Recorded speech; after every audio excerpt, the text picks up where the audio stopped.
મિત્રો આપણે છેલ્લે ધોરણ 9ની અંદર પાઠ જોતા હતા જેનું નામ હતું ક્રાંતિકારી શેખર કા બચપન, જેનો આપણે પહેલો જે લેક્ચર જોયો હતો એની અંદર આટલે સુધી જોયું હતું,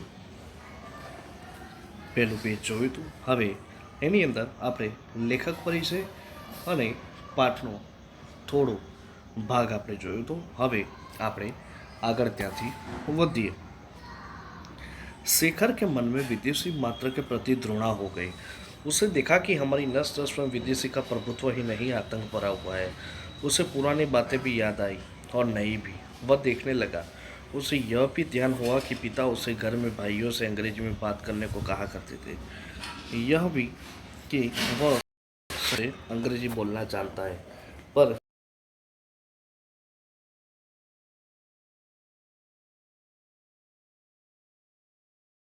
पहला गुरु जिसके साथ उसे दिन भर बिताना होता था एक अमेरिकन मिशनरी था, जो पढ़ाता चाहे कुछ नहीं था, दिन भर अंग्रेजी की शिक्षा तो देता था.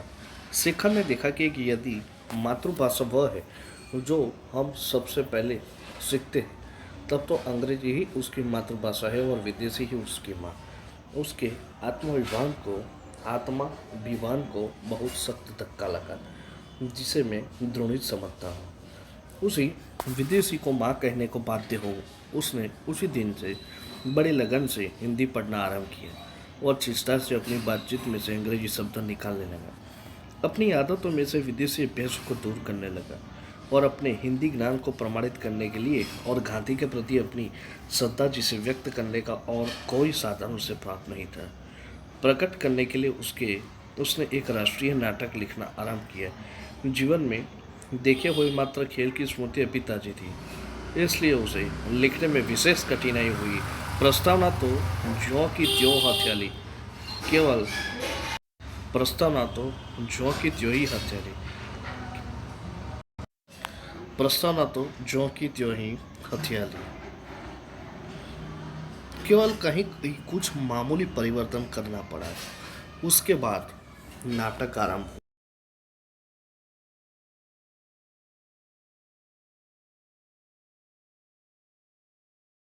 अनवरत कताई और बुनाई, विदेशी माल और मनुष्य का परित्याग और प्रत्येक अवसर पर दूसरा गाल आगे कर देना सत्य हरिश्चंद्र का इंद्रलोक आरंभ से हटकर अंत में आ गया था.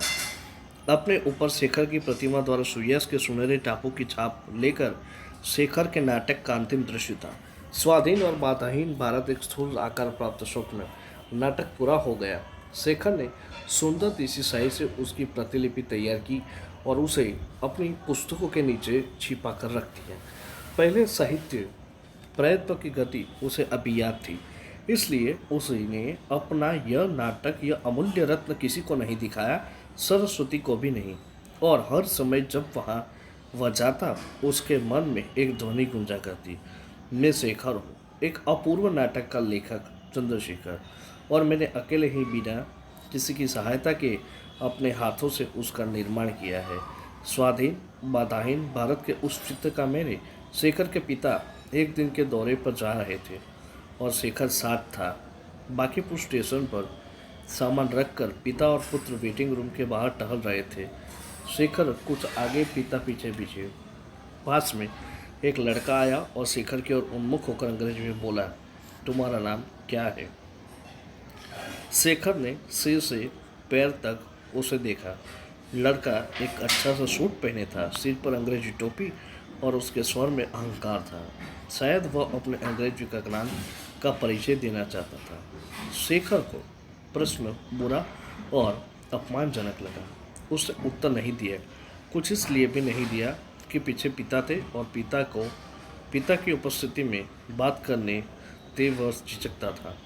उस लड़के ने समझा उसका सामना करने